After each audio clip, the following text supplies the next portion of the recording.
this business. It's like that childhood dream. Let's open a bar. And obviously you don't know what you're getting into.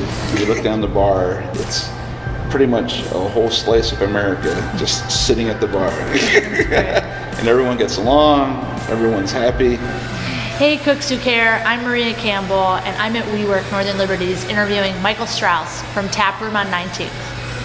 I'm Michael Strauss. I'm a co-owner of Taproom on 19th Street and owner of Mike's Barbecue. So why don't you talk to me about these two separate spots you got going on and like how they're different? The Taproom on 19th is a brick and mortar kind of operation that we opened about 3 years ago, and it's more like American pub kind of food. And after 3 years, things kind of run a lot smoother than they did in the beginning. And so I had this barbecue passion, so I went out, got a smoker, and decided to turn it into kind of like a side business for myself. So right now it's just the mobile operation. I do events at breweries, block parties, and events like that. Cool. So what it's going to become, I don't know. Yeah. I don't have like a long-term vision.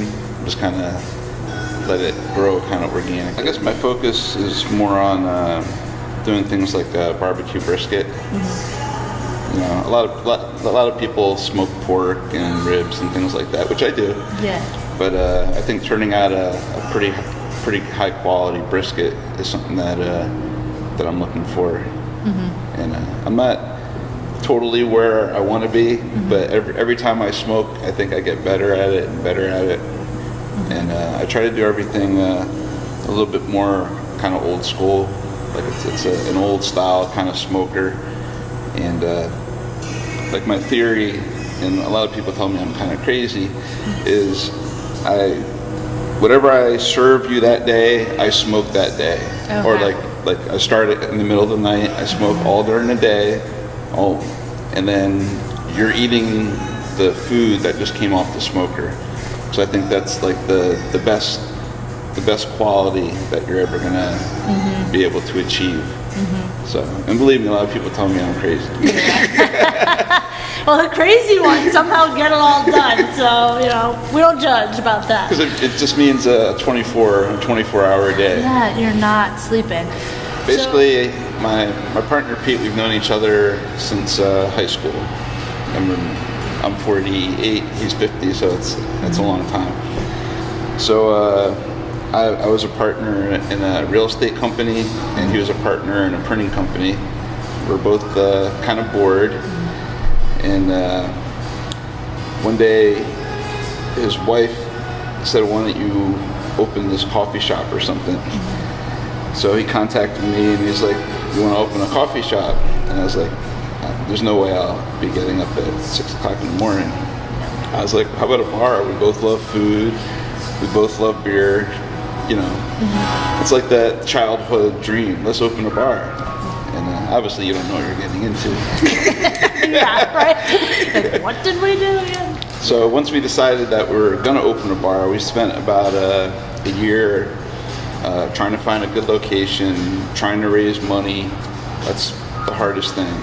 Banks just aren't going to give loans for restaurants and bars because of the extreme high failure rate. So we had to find money, had to find a location, and we literally looked all over the city.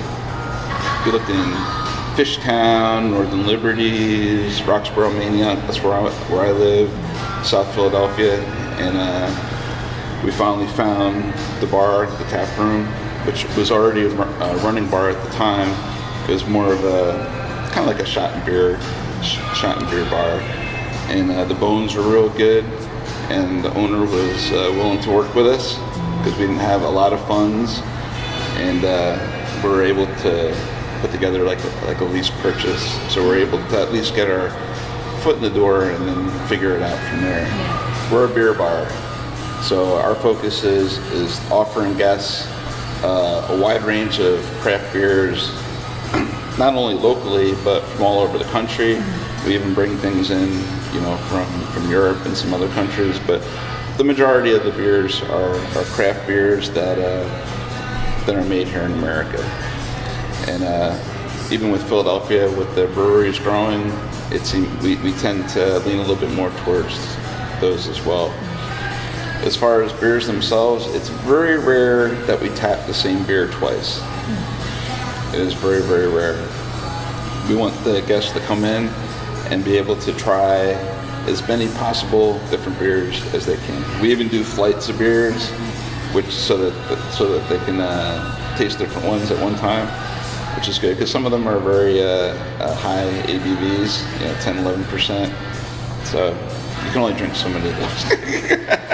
Yes. We have one brewery, Forest in Maine, and we're probably the second bar in the city to put them on tap. And originally, we kept them on tap all the time because they used to use these old Yingling kegs that have these special attachments. So in order to change that attachment to another keg, you have to take it off. And it's a real pain in the ass. So we just always kept them on. So pretty much since the beginning of 2014, we always have Forest in Maine on. And people know that. I hear people at the bar talking, they're like, oh, they always have a Forest in Maine on. Or I see people talking in chat rooms or whatever, they're like, oh, we can go to Taproom because they always have a Forest in Maine on. So it originally started just because of that, but they make top quality beer. They're a local brewery, and people love it. So it helps them and it helps us. Right. But all the other beers, they just rotate. We don't make special deals and things like that. We just if we like a beer personally, which tends to drive what we do, then we'll put that beer on tap. Before you spend your $6 or $7 on a pint, at least try it. And I think it makes a big difference. So everyone can try beers at our bar to make sure that before they spend their money. Sure. We have 14 taps. One of those is a nitro tap, and one of them is a cask. So a cask is basically an old style of serving, preparing beer, where there's no nitro, there's no gas or anything, just the natural beer itself, and then we pump it up, and it gets served at the basement temperature, which is probably about 55 degrees or so. But it's an old school way. And then the other beers are just tapped normally. I would say probably 25% of our business is all the draft beers, and then bottled beers are probably maybe about 10 to 13%. Our number one bottled beer is Miller Lite. We're in South Philly. You can't fight it. But when people order them and they're regulars, we'll say, hey, here's a nice Pilsner. So they're both, the Miller Lite is a Pilsner, and maybe we have a Chamonix Creek Pilsner or an Oscar Blues Pilsner. Say, why don't you just try this, see how you like it? Yeah. And we try to convert people. Yeah. Our particular neighborhood is as diverse as you could ever imagine. We have, blue collar. We have the iron workers that come in every day. We have attorneys that come in. We have doctors come in. We have young professionals come in. Every race denomination that you could imagine. So at any one day or night at the bar, when you look down the bar, it's pretty much a whole slice of America just sitting at the bar.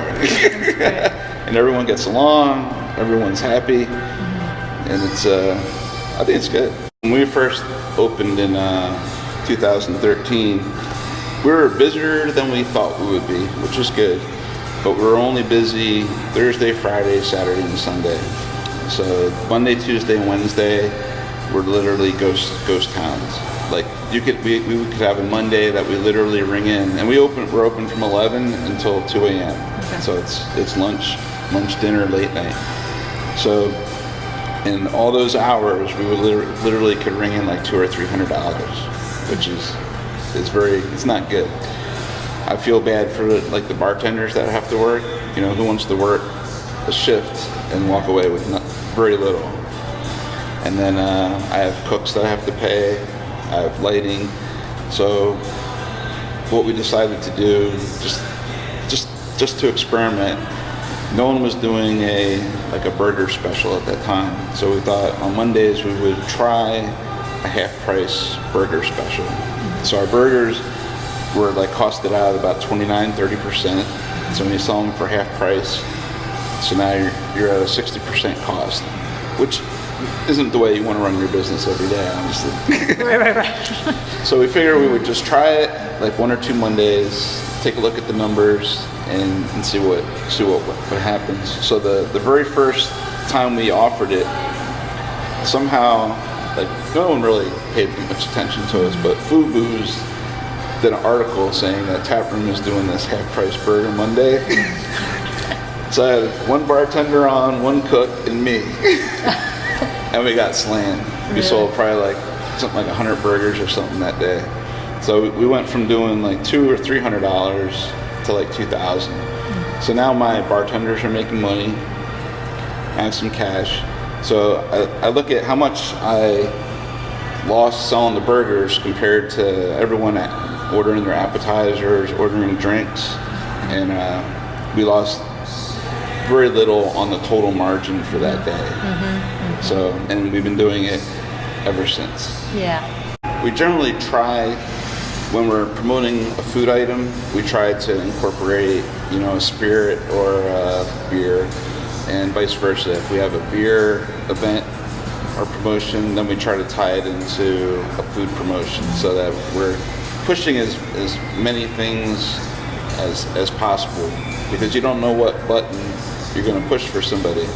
Like our Taco Tuesday, we have $1 tacos and we have $2 Tecate beers. So we're going to hit someone's button. And then we have $5 Mexican City Wilds. So you got a shot and a beer for $5. That's another button that you're able to push for somebody. The most important thing for events, especially if it's a recurring event, I think it's important to be consistent with how you deliver that message to the general public. I see a lot of places that have recurring events, but they only talk about them every once in a while. And then as a guest, if I don't post a Taco Tuesday picture by 1 o'clock, people are actually tweeting back, are you guys having a Taco Tuesday today?